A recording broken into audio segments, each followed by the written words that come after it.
എനിക്ക് വലിയ അസുഖങ്ങൾ വന്ന് അതിന്റെ ക്ഷീണത്തിൽ നിൽക്കുമ്പോഴാണ് ഈ പ്രൊഡക്റ്റിനെ പറ്റി പരിചയപ്പെടുന്നത്. അപ്പൊ ഞാൻ വാങ്ങി കഴിച്ച് 14,000 രൂപയുടെ മരുന്ന് ഞാൻ കഴിച്ചത് നല്ല റിസൾട്ടോട് കൂടി ഞാൻ തിരിച്ചു വന്നു. എന്റെ വയറ്റില് ക്യാൻസർ ആയിരുന്നു, അതിന്റെ ക്ഷീണത്തിലായിരുന്നു ഞാന്, ഭയങ്കര അസ്വസ്ഥതായിരുന്നു.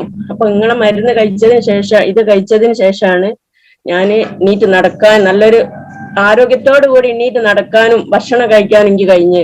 ദഹനം ഇല്ലായിരുന്നു, ഭയങ്കര അസ്വസ്ഥതായിരുന്നു വയറിന്, തലവേദന ഉണ്ടായിരുന്നു, വയറിന് പുണ്ണ്, ആമാശയത്തിൽ ഇംഗ്ലീഷ് മരുന്ന് ഗുളിക കുടിച്ച് ആമാശയത്തിൽ പുണ്ണ് നിറഞ്ഞ് അങ്ങനെ എനിക്ക് ഭക്ഷണം കഴിക്കാൻ പറ്റാതെയായി.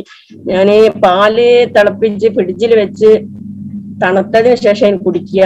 അപ്പോ തൈരിന്റെ അകത്ത് ഐസ് ഇട്ടിട്ട് അതിന് ചോറ് കഴിക്കുക.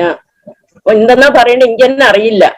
അത്രയും ബുദ്ധിമുട്ടായ അവസ്ഥയിലായിരുന്നു ഞാൻ ഈ പ്രൊഡക്റ്റ് പരിചയപ്പെട്ടിരുന്നത്. അപ്പൊ എനിക്ക് വളരെയധികം ഒക്കെ സുഖപ്പെട്ട് ഞാൻ നല്ലോണം കറി കൂട്ടി ഭക്ഷണം കഴിക്കുന്നുണ്ട്, രുചി അറിഞ്ഞുകൊണ്ട് ഭക്ഷണം കഴിക്കുന്നുണ്ട്. അപ്പൊ എനിക്ക് ഇതിലേക്ക് വരാന് നല്ല ആഗ്രഹം വന്നു. ഞാൻ ഇതിൽ പ്രവർത്തിക്കാൻ വേണ്ടി ഇറങ്ങിയിട്ടുണ്ട്. എന്റെ മോനും നല്ല താല്പര്യമുണ്ട്. അപ്പൊ എന്റെ മോന്റെ അടുത്ത് ഓഫീസിൽ വന്നിട്ട് ഒന്ന് പരിചയപ്പെടുകയും ഓന് ഇതിനെ കുറിച്ച് ഒന്ന് പഠിക്കാനുണ്ട്. അപ്പൊ ഓന് ഇറങ്ങും, ഓന്റെ അടുത്ത് നല്ല കഴിവുള്ള ആൾക്കാരുണ്ട്.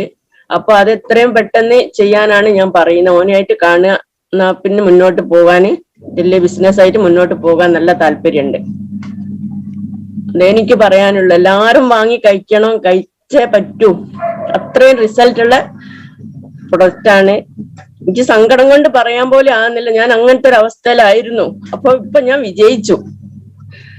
അതുകൊണ്ട് എനിക്ക് എല്ലാരോടും എവിടുന്നും എങ്ങനെയും പറയാൻ എനിക്ക് അറിയാം, കാരണം പറയാൻ പറ്റും. കാരണം അത്രയും ബുദ്ധിമുട്ടിലായിരുന്നു ഞാൻ. ഇത് അഫ്സത്ത് മേഡം അഫ്സത്ത് മേഡത്തിനെ കണ്ടതും പരിചയപ്പെട്ടത്, ഈ മരുന്ന് ഞാൻ കുടിച്ചത് വലിയൊരു അനുഗ്രഹമായിട്ട് ഞാൻ കാണുന്നു. അതുകൊണ്ട് ഒരിക്കലും ഇതിൽ നിന്ന് ഞാൻ പിന്മാറുകയില്ല. അതെനിക്ക് പറയാനുള്ളത്. എല്ലാവരും എനിക്കിനെ സപ്പോർട്ട് ചെയ്യാം.